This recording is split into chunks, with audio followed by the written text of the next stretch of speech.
எனது அன்பான உறவுகள் அனைவருக்கும் இறைவனுடைய சாந்தியும் சமாதானமும் உங்கள் மீதும் என் மீதும் உண்டாகட்டும். இன்றைக்கி நம்ம கத்திஜாஸ் க்ளவுட் கிச்சனில் நம்ம சைவ சாப்பாடு வெரைட்டி ரைஸும் செஞ்சு கொடுத்துட்ருக்கோம். டெய்லியுமே மந்த்லி 3 மாதத்துக்கு பேக்கேஜ் போட்டிருக்காங்க. ஒருத்தவங்க 6 மாதத்துக்கு பேக்கேஜ் போட்டிருக்காங்க.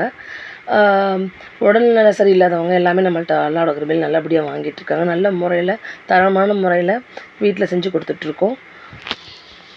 நிதமுமே நம்ம வீட்டில் காய்கறி வாங்கி வாரத்தில் 2 நாள் நான்வெஜ் வாங்கி செஞ்சு சாப்பிட்டோம் அப்படின்னாவே வீட்டில் கொஞ்சம் இரணமும் பரக்கத்தும் நிறைய வருங்க. ஏன்னா நம்ம வீட்டில் சமையல் செஞ்சு சாப்பிட்றது தான் ஒரு சிறந்த இது. என்னடா இது நானே எல்லாத்துக்கும் ஆக்கி கொடுத்துட்டு இந்த வார்த்தையை சொல்கிறேன் அப்படின்னா, முடியாதவங்க இப்போ சில பேர் உடல்நிலை சரியில்லாமல் இருப்பாங்க, ஆப்ரேஷன் பண்ணியிருப்பாங்க, பிள்ளைங்க ஊர் விட்டு ஊர் இருக்குங்க. அதுங்களுக்கு வீட்டு சாப்பாடு வேலை போகிறதுனால அவங்களால சாப்பாடு செய்ய முடியாத காரணத்தினாலையும் வாங்குறவங்க இருக்காங்க.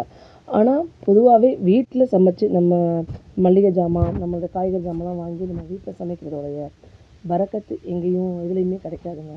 அந்தளவுக்கு உணவு ஆக்குறதுலையும் ஆக்கி நம்ம நல்லபடியாக சாப்பிட்றதுலையும் அடுத்தவங்களுக்கு கொடுக்குறதுலையும் நிறைய நல்லது நிறைஞ்சிருக்கு. கண்டிப்பாக இதை நம்ம கடைப்பிடிப்போம். வாரத்தில் ஒரு 3 நாளாவது நம்ம யாருக்காவது 3 பேருக்கு சாப்பாடு இல்லாதவங்களுக்கு கொடுப்போம்.